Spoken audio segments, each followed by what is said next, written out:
Verbally Effective with Ina Esco is an interview-style podcast that intersects art, culture, politics, and entertainment with a Memphis focus. Each week, I'm joined by a featured guest with roots in Memphis. Verbally Effective delves into each guest's personal journey to uncover the incredible stories fueling their purpose, the highs and lows of their pursuits, and how through their passion, they are moving the culture forward. Be sure to follow Verbally Effective and Ina Esco on Instagram. Also, download the Verbally Effective podcast on SoundCloud, iTunes, and Google Play Music. Don't forget to check out the website and submit to be a guest at verballyeffective.com.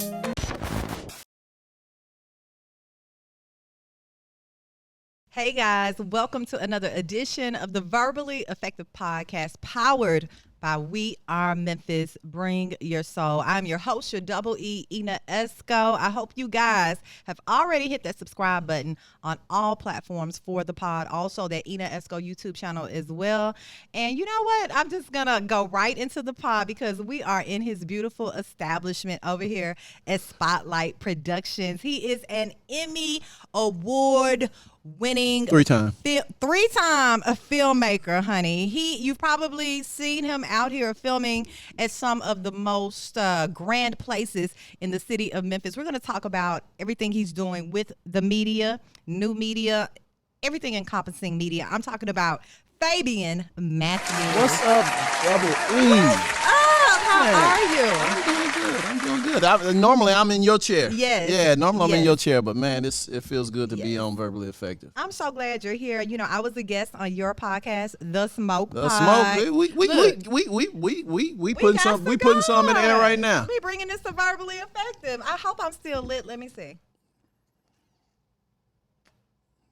I need a little light. You're still lit, but we're gonna give you still lit a little bit. I need a little fire. Put them pretty lips up there. Here we go.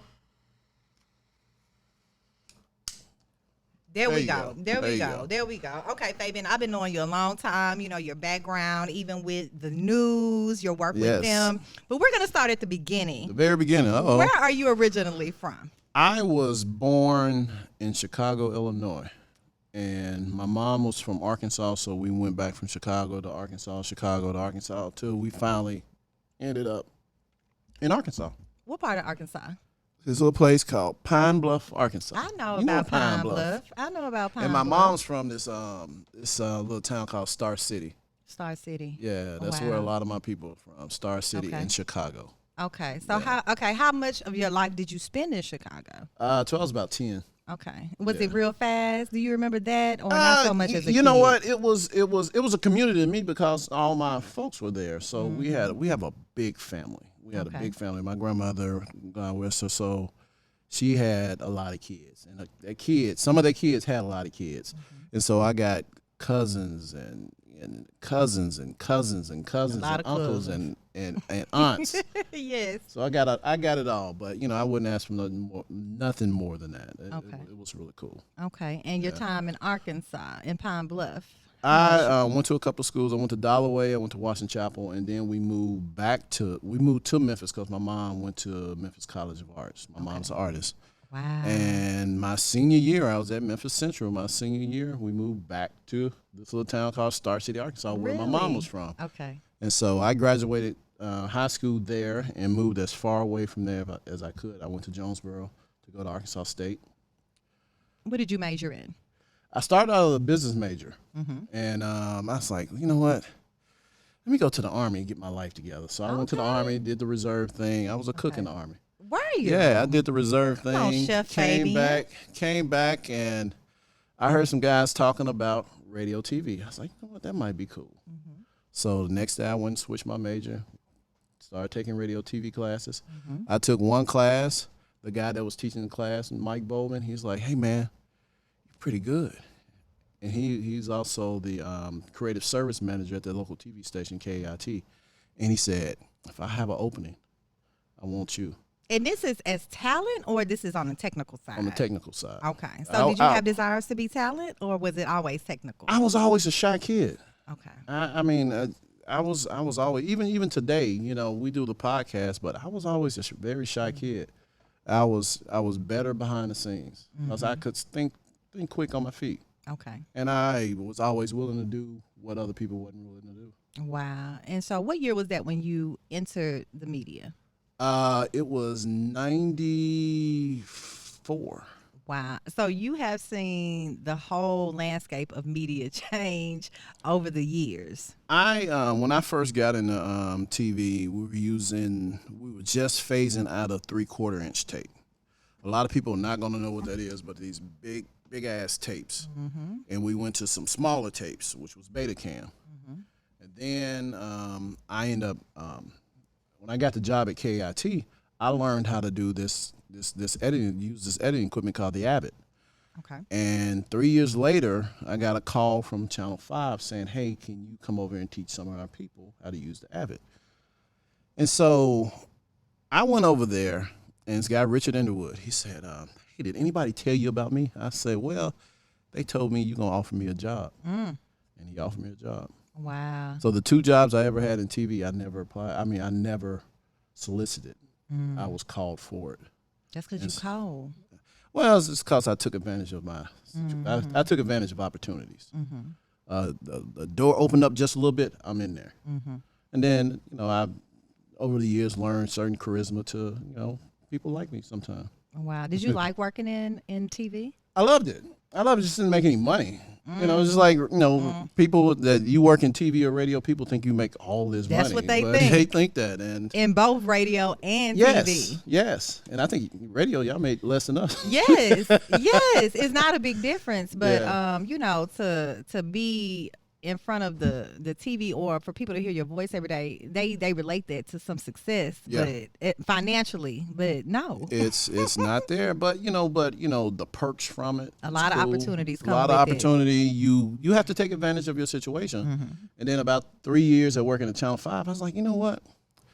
I'm tired of being pimped. Let me if I can make this much for them, I should be able to make a fraction of it for myself.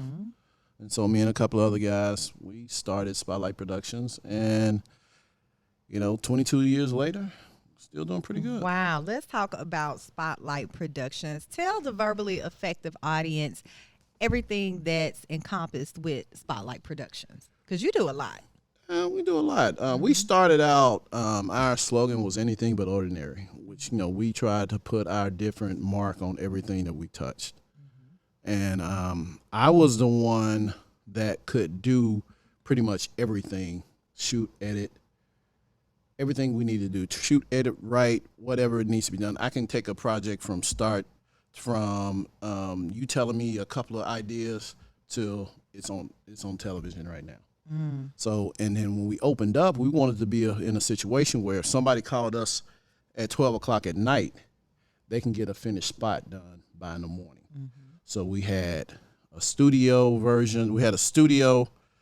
We had a real recording booth. Somebody can do some voiceover work and cameras and our own editing stuff. So we have been enclosed, our own little world that if somebody came in here and they wanted to, if you came to me, you can voice your own stuff. I can get you a spot done before you leave. Yeah.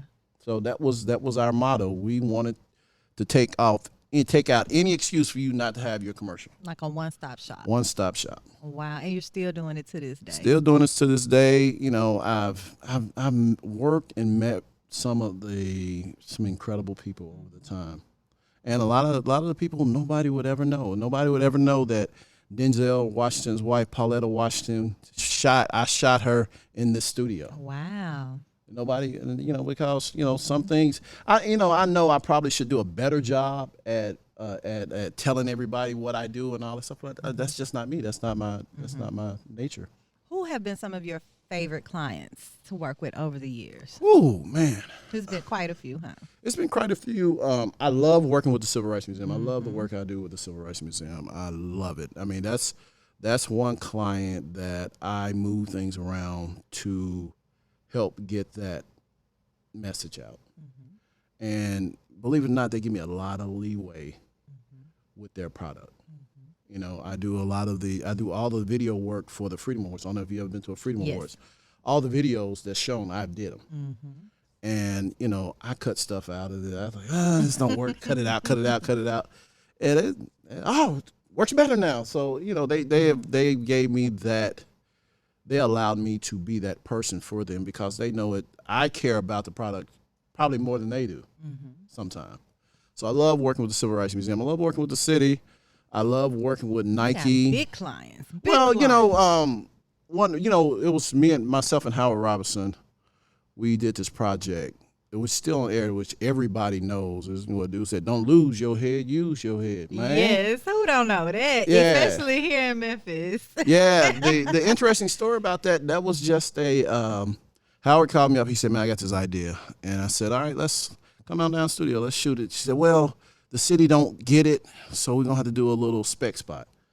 So I remember it was about 5 or 6 years ago, and my air conditioner had went out. And so we were shooting up here over in the corner, one of my corners, which, it's a brick wall. And he was sweating. I said, well, let's make it more sweat. So we got a spray bottle, start spraying them and everything. And we did the spot. Sent it over to the city. It was at first it was don't lose your head, use your head, young brother. Young brother. So then we changed it to Maine. That was perfect. And that was the start of something special. Yes. Really they still run it. They still run that spot, and they're doing different variations of it and everything. But it's been something that proud moment that came out of what can we do? Because the original spot was a lot more elaborate than what we end up doing. So, but it's doing things like that, and I just finished working on this documentary on Ida B. Wells with the Brooks Institute for Social Change. I saw that. And that was 7 years of very hard work that culminated into something very special. Wow, projects can last as long as that with what you do. Yeah, but I'll be honest with you, that's not my forte because, I like that thing called eating and hitting the light switch and the lights come on. I applaud anybody that gets into doing docs because that's a labor of love. It seems and like it became a labor of love because at some point documentaries run out of money. Traveling here, traveling there, hiring this person to do animation, shooting different setup scenes and stuff like that because that era is not a lot of video on that, so we had to do a lot of reenactments on that. It was like I say, it turned out to be a lot better than I ever thought something would be. And then my name is associated, and that's something that's going to live on for years. Forever. Way past me. Yes. Let's talk about, some of the changes that I've noticed with film in regards to, how we look at it now. Like, I consider you a professional in this space. Let's talk about, but the people that are on social media are people that are filming things with their phones, It's changing the game. How do you feel about that? Well, I don't feel any kind of way because technology is always growing. I've went through a process where I've seen technology go from A to Z, and we got to come up with new alphabets to explain what's going on now. And younger people are just so much more creative than we ever had to be. They're just so much more creative. Now, we had to learn the basics to get to a point. The young folks, they can just skip all that shit. And that's what that's where we are.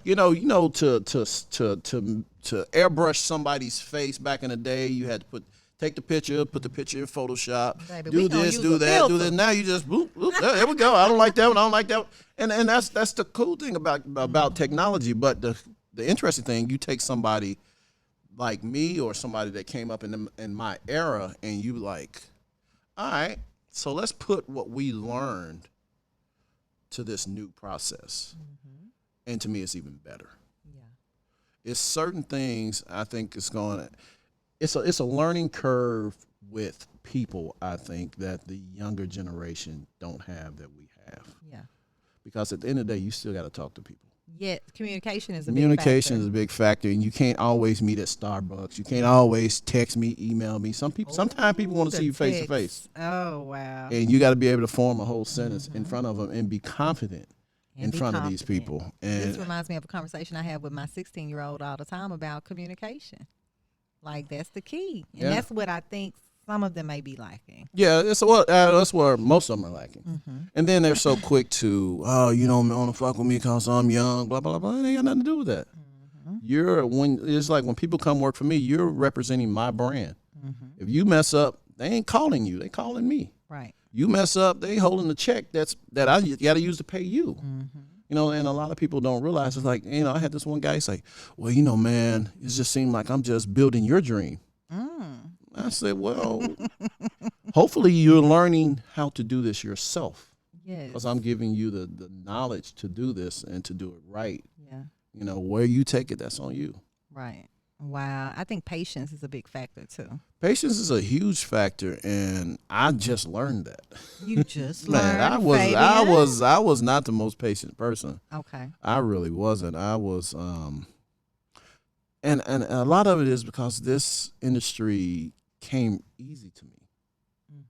I feel like it came easy to me, but it's still sometimes I suffer from imposter syndrome. Thinking that, man, somebody gonna find out I really don't know what I'm doing. Right. I understand. I remember a friend of mine told me, I've gotten two of the best compliments, I think, about myself that I did not know. I remember a friend of mine, shout out to Danny Drew. Danny Drew told me, he said, man, he was one of Merrill's guys. Man, tell you what, man, yo, worst shit is better than most people's best shit. And when I really thought about what he said, I was like, damn. Because there's a lot of times I do stuff that I'm like, Yeah. but people be like, man, that shit was bad. I'm like, really? Well, this fly is killing me. Oh, the fly. The rogue fly. They trying to get verbally affected. Yes, they are. Well, you know, Fabian, I've been knowing you for quite a long time, you know, and it's been here in the city of Memphis. Yep. How do you feel like Memphis has progressed since you've been here overall? You know what? I love where Memphis is going. I love the fact that we gritty, we what people want to be, but scared to be. They're raw. That raw energy that Memphis have, you know, I mean, you look at what the Grizzlies are doing, you look at what University of Memphis is doing, we're doing things different, you know, and we've always did different. You know, the food is different, the atmosphere is different, you know, how people relate to other people is different, how people, you know, come and speak to people is different, you know, in Memphis. I mean, you either somebody's best friend or, you know, I don't know, I know it, motherfucker, but you know, yeah. I don't fool with them, man. Shit. Yes. But no, I love where Memphis is going, you know, and I'm over here in an area that is growing, you know. I mean, when I bought this building, that it was none of this stuff that's over here now. And it's just, you know, I'm watching it grow. It's just like watching your kids grow. You know, one day they're babies. Next thing you know, you're like, they trying to buy the car. They trying to do all this other shit. Oh, I'm at this stage. Yeah. So it's what Memphis is. What Memphis is doing, I think, is one of those things that some may say we're late to the box, but I'm like, late to the gate. But I say at least we there. At least we there. And have been the originators of a lot of this. Of a lot of stuff. I think Memphis' problem is Memphians half the time. It's like if we would stop talking about Memphis, hell, Nashville's fucked up. They just don't talk about it. Right. They appreciate what they have. You know, Memphis, we got that mentality that we got to, oh, man, this ain't shit, this ain't this. And I'm like, well, go somewhere else and see what happens. See how long it take you to get back to Memphis. Okay, because they'll be back. Fabian, let's talk about the Smoke Podcast. Yes. Okay, I have been a guest. I enjoyed my time. You see, we have these lovely cigars, a little drinky drink. Tell me what inspired the Smoke Podcast. My business partner, Isaac Singleton, I was at Ike's house, and we were smoking a cigar outside grilling. And I had just bought the podcast equipment. It was around the pandemic. I said, you know, about this, you know, maybe somebody want to do it. Maybe I'll do my own thing. And so Ike said, man, let's do a podcast on cigars. I was like, well, shit, that's a good idea. I said, but it needs to be me, you, and a female, because women make up 70% of new cigar smokers. And so we tried out a couple of women, I'm sorry. And we stuck with Kimberly. Kimberly is, man, she was been great with this show. We've been doing it for 2 years. We're starting to add different elements. We added a YouTube channel. We added. We're on all of course, the podcast outlets, and it's just growing, and we're having fun. And that's the biggest thing. We're having fun. You know, we didn't get into this hoping we make a lot of money. We get into it just to have fun. And just, you know, our schedules are hectic. Our life is hectic. We just wanted to sit back, smoke a cigar, drink a little drink, and boom. Yes. That's it. And it's turned into a little cult sensation around here. So I love it. You know. I love it too. Make sure you guys subscribe to the Smoke Podcast. Check out my episode on there as well. Yes, it is. We got you were our first YouTube guest. Okay, yeah, because you sent me to YouTube. You was like, you checked it out. I was like, yes, I'm cute. We was cute. We lit you up and everything. Yes, you know, so. that was a good time. Good time. Now, I do want to get into Esco's Pop Talk because I think that you probably would have a lot to say about this. This is something that's trending right now. Okay.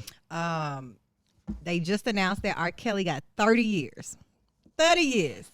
Now, you know, were you a R. Kelly fan? Are you a fan of his wasn't? music? Okay. Are you still a fan of his music? You know what? I won't turn it if it comes on. Okay. I won't turn it if it comes on. I mean, because if we're going to be hypocritical like that, you know, should we be listening to Elvis? Should we be listening to Johnny Cash? They don't like to talk about that Should kind we of be, stuff, you know, though. Johnny Cash, The Killer, what's his name?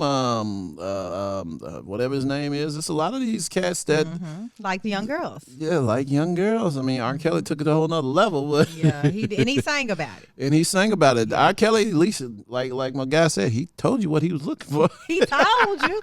He told you. Do you think 30 years is suffice or too much? Put it like this: if it was my daughter, I'd be like, his ass should be in the death penalty. But of course, I wouldn't let my daughter went over there. So you know, I think you have to. Where are the parents? Where are the parents in a lot of this stuff? Where are the parents in a lot of stuff? But you know, you think back, and I know in the black culture back in the day, I mean that shit was happening all the time. And it was acceptable. It was acceptable, you know. It was happening all the time, and in some cultures it's still happening. So did he deserve that? I mean, are we judging him on the same level we're judging everybody else? And when I mean everybody else, God's other children, are they getting that same media attention? Are they getting those same years? Yeah. So I'm a father of a young daughter, so yeah, he got what he deserved. Yeah. But yeah, I'm still a fan of R. Kelly. I get get you it. Can't. I mean, I Believe I Could Fly. I mean, 12 play. I mean, Yo, he got a his catalog of production shit that you know. I mean, if that's the case, I mean, we still listen to Mike. We still, you know, Prince. It's a lot of these people we still listen to that did some kind of fucked up shit. He probably gonna come out with an album in jail. I mean, shit. I would. Yeah, you know, they probably got better equipment than we got. Okay. If I was a warden, I'd be like, hey man, they let's make have some money. access to everything. Yeah, I'd be sneaking his ass out to the studio. Yes, you already know they sneaking everything in there. They gonna sneak his ass out too. Wow, R. Kelly. Okay, well, hold up. I told you. What do you think? You know, I'm a little conflicted as well, because I'm a huge fan of his music, and I have not stopped listening to it. Right. But I do feel like you mentioned, you have a daughter. If that happened to someone you loved and that happened, you know. But some of them I got to blame myself too, though. I got to blame myself because I really feel like in this situation, some of the parents were pimping their daughters out. You know what I'm saying? They knew what was going on. Some of them brought them up to the hotels and everything and was a part of their network, you know. So for those, I've seen it. I've actually seen it happen. So you're saying what happened? I'm not R. Kelly, but I've seen mothers pimp their daughters out like that for celebrities. I've seen that. You've seen it. I've seen it. I mean, and you know, and I'm not going on record to say I knew the little girl's age, but the fact that she was hanging out with her mother at the concert and they were both trying to get with the, you know, that's people do some things around here. Yeah, they do some strange things for some change. Yeah, and some people don't even get the change. Right. Oh, wow. So, Fabian, tell us what you got coming up. I know you saw me. You showed me your construction plans for this amazing building. Yes, I am in the process of transforming this facility to encompass a 1,000 square foot studio that's going to be located on the back the west side of the property, and I want it to be state of the art, as much but the biggest budget state of the art stuff I can get. So I want to put a 20 by 10 LED screen, 4K LED screen, and I want to. It's some of the things that I want to do, and then I want to create a rooftop balcony, rooftop terrace type thing where you walk off the second floor onto a rooftop patio. That's gonna be stuff nice. like that. Yeah, so I got some big things trying to pop off, and then I got some projects that I was working on, some reality show stuff, and some other local shows. Yeah, I'm trying to stay relevant, before I hang it up. I got my son working for me. Yeah, I got my son working for me. He's learning the business. I got to stay on him though. You got to get that thick skin. I haven't met him. I met your daughter though. Yeah, you met my daughter. Yeah, my son. He's doing his thing. Every once in a while, the reality of what he's doing and who he's doing it for kind of kicks in. Gotcha. Yeah. Wow. Sometimes I think we raise the bar. I ain't gonna say we raise it high. I mean, I think I think anybody can accomplish what we accomplished as long as they're willing to put in the work. Got to put the work in. You got to put the work in. And that's a step that I think is missing. Yeah, I mean, like they gonna skip a few steps. No. I had a guy say, "Well, man, you didn't come in." I said, "Well, but I'm paying you." Right. It don't matter what I you do. You delegated it. Like, okay, that's what I'm paying you for. That's what I'm paying you for. Wow. So, Well, Fabian, I really appreciate you for coming on the Verbally Effective podcast. I would love for you to tell the audience how they can follow your journey. Follow my journey. I'm at Fabian Matthews on Facebook, Fabian L Matt on Instagram. I don't really do Twitter. I'm starting to learn TikTok. But you also can follow Spotlight Productions, MEM on Instagram, and our Spotlight Productions Facebook page. And the Smoke Podcast. And definitely check out the Smoke Podcast. And we got a lot of other new things that's coming on in the podcast arena also. Try to get Verbally Effective a new home here. Look, I'm really liking and loving this whole environment. Like, you might have Verbally Effective in the building. Like, really, I'm really nice and comfy. You don't have to be on the Spotlight Podcast Network, but you can have your Verbally Effective. They can be up in here. I can come and sit in and and do my my thing. Yeah, you can come and sit in and do thing. your thing. Okay, I appreciate it. We can do some collabs. We definitely could do that, Fabian, like real deal. Let's go. Let's work. We can do some collabs because this stuff it's a lot easier than TV. Mm-hmm. It's a lot easier than TV. Yeah. TV. I gotta think. Mm-hmm. You know how much brain power it takes to constantly go by guidelines. And it's not even that. It's not even that. People don't realize it takes a lot of energy to constantly be creative. Mm-hmm. And what you consider creative, some people don't consider creative. And I think one of the things that I've learned over the years is, I don't let what somebody say about my work bother me. Mm-hmm. Especially if you're the client. Especially if you're the client, because if you're the client, my job is to do what you tell me to do. Mm-hmm. My job is to deliver you a project that you can be proud of, that you could show people, and that could enhance your business if that's what you're doing. So I love working with people. Because it changes all the time. Creatives are very sensitive. Yeah, I'm sensitive about getting paid, about not getting paid. Cut the check, please. Cut the check. Caught the fly. You got the fly. Give it up for the fly. Give it up fly. He tried. That's that Mike Pence fly. Oh my God, pesky.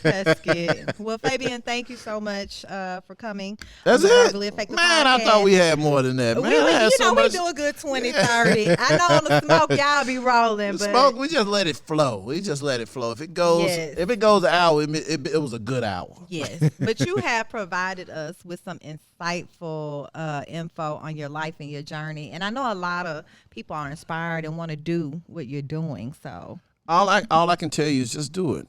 Just do it. There's enough business out there for everybody. One thing I did, I came and I created my niche in this, and I stuck with my niche. Mm-hmm. Every once in a while, I got to go outside my niche to make a dollar, but at the most, people know me for certain things, and I'm proud of that. And I remember when I first got into this business, opened this business, I was so annoyed when people called me a wedding guy. A wedding guy. Yeah, Only I like do weddings, and I don't do weddings. You know, there's nothing wrong with doing weddings. That's just not what I prefer to do. You know, I don't want to be casted as a wedding producer. Even though I probably could kill a wedding, but that's just that's not my thing. And then some people get picky behind like what you provide to them from your creative work. I know. Well, that's always gonna be. If you find one person that know just enough, they trying to tell you angles and they trying to well, you know, make sure you get this, blah blah blah blah. You know, come on, dude, come on. Fabian, you a legend out here. You know that, I'm right? a legend in these streets. You are a legend in these streets, and Emmy Award winning. And what is the other award? Telly Awards. Telly Awards. Winning. And I, you know, when I was working at Channel 5, shout out to Channel 5, I think me and Ben, the late Ben Watson, we was the first to win a NABJ award in the city. I know that felt good. Man, you know what? I didn't really know the impact of it until later. And then I went on to win 3 Emmys and then a gang of Telly Awards. So You should be proud of yourself. I'm very proud of myself, and it took me a long time to say that. Yeah. It really did, cause you know I consider myself one of the more down to earth people, and a lot of people will like, hold up, dude, you did what? Yes. What? Yes. Yeah, you met who? Well, look, we need to do a whole documentary on your life. We need to do a whole doc on Fabian Matthews with Spotlight Production. Yeah, a friend of mine called me. He said, you know, man, you the video version of Ernest Withers. Okay. Like what?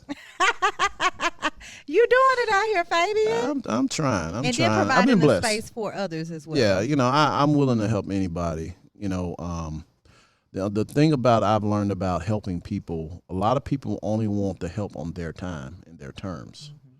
When you're asking somebody to help, if I tell you got to be here at 5 o'clock in the morning, your ass should be here. Yeah. That shows you a level of dedication. And that's what you got to have, because one thing you can't get back in this business is time, or any other business, because we deal on time. Yeah. That's what we're selling people, time. Yeah. You know, wherever that time is, that's what we're at. Well, you keep doing your thing. I'm I trying. really appreciate I'm trying. you. Ina Esco. You doing it. We're going to be working on some things in the future. And make sure you guys follow Fabian on all social media platforms, Spotlight Productions, The Smoke Podcast. He got it going on left and right. And thank you guys for tuning in yet again to the Verbally Effective Podcast. Make sure you're subscribed on all platforms. And big shout outs to We Are Memphis. Bring your soul. I'll see you guys next week.